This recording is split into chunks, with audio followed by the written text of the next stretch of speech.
Supreme court से एक बड़ा फैसला ग्रेटर नोएडा नोएडा अथॉरिटी के लिए आया, जो बड़ा इंपॉर्टेंट फैसला है। पुश्तैनी और गैर पुश्तैनी का डिफरेंस करके जो अथॉरिटी पैसा दे रही थी, मुआवजा दे रही थी, वो एक बड़ा लिटिगेशन चला। बातचीत करने के लिए हमारे साथ सीनियर एडवोकेट एसजी हसनैन साहब जुड़ गए हैं। 40 साल का एक बड़ा अनुभव उनके साथ है। दर्जनों कॉन्स्टिट्यूशन के मामले कर चुके हैं, लैंड एक्विजिशन के बड़े मामले किए हैं, और आज हम उन्हीं से जानेंगे कि सुप्रीम कोर्ट का ये फैसला क्या है, जिसमें सीधे तौर पर सुप्रीम कोर्ट ने कहा है कि ये जो व्यवस्था आप चला रहे हैं वो गलत है। तो हसनैन साहब, सबसे पहले तो मैं जानना चाहूंगा, ये पुश्तैनी और गैर पुश्तैनी की डिफरेंस क्या था? क्यों सुप्रीम कोर्ट को कहना पड़ा कि ये नहीं चलेगा? इसका सीधा सीधा मतलब ये है, जो बाप दादा के वक्त से जो लोग वहां लगातार रह रहे हैं, ओरिजिनल टेन्योर होल्डर उसमें है, रेवेन्यू रिकॉर्ड में एंट्री है बाप दादा और एक लंबे अरसे से, वो पुश्तैनी।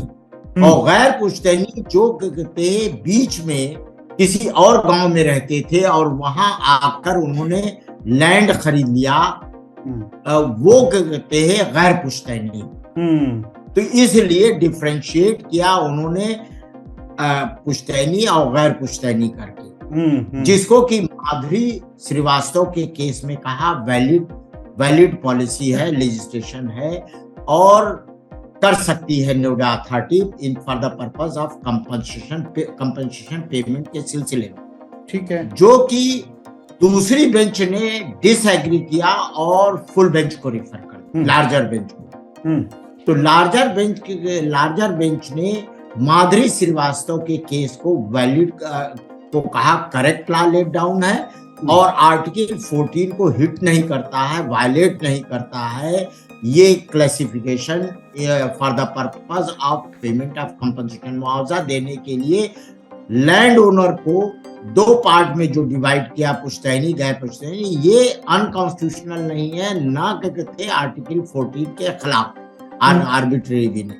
ठीक है। फिर सुप्रीम कोर्ट आए और सुप्रीम कोर्ट में याचिका SLP फाइल हुई against the judgement of full bench.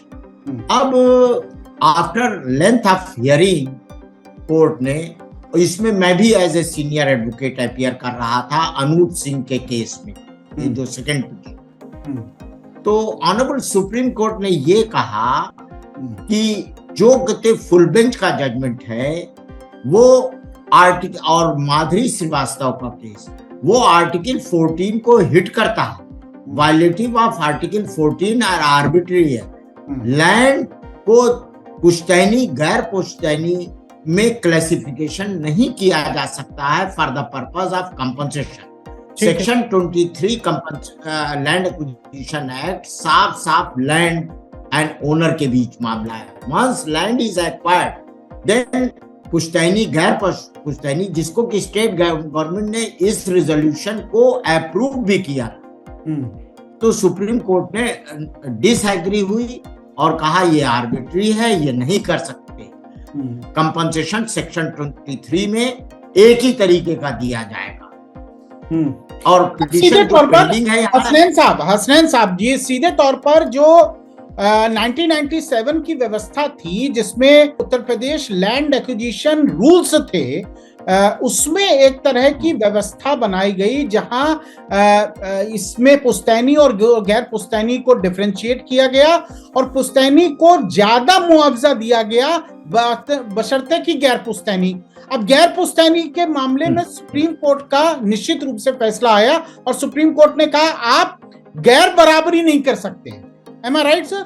जी बिल्कुल सही कहते हैं, आप कह रहे हैं, क्योंकि 97 का जो रूल है जिसके जरिए पुश्तैनी गैर पुश्तैनी का मामला पॉलिसी बनाई और उन्होंने नियम बनाए, वो एक तरीके से नहीं कर सकते थे कि मेन एक्ट से कॉन्फ्लिक्ट कर रहा था। सेक्शन 23 के स्कोप के बियॉन्ड, एम एंड ऑब्जेक्ट के बियॉन्ड नहीं जा सकते थे। फ्रेमिंग ऑफ रूल 97 जो था पुश्तैनी गैर पुश्तैनी, वो कहते पूरी तरीके से आर्बिट्री था और कंपनसेशन के मामले में आप लैंड ओनर को दो क्लास में नहीं बांट सकते हैं। Correct. जो प्राविधान दिया है सेक्शन 23 में, उसी के हिसाब से आपको कंपनसेशन देना होगा। लीगल रिपोर्टर के सभी वीडियो को देखने के लिए लीगल रिपोर्टर को सब्सक्राइब करके बेल आइकन बटन जरूर दबाएं।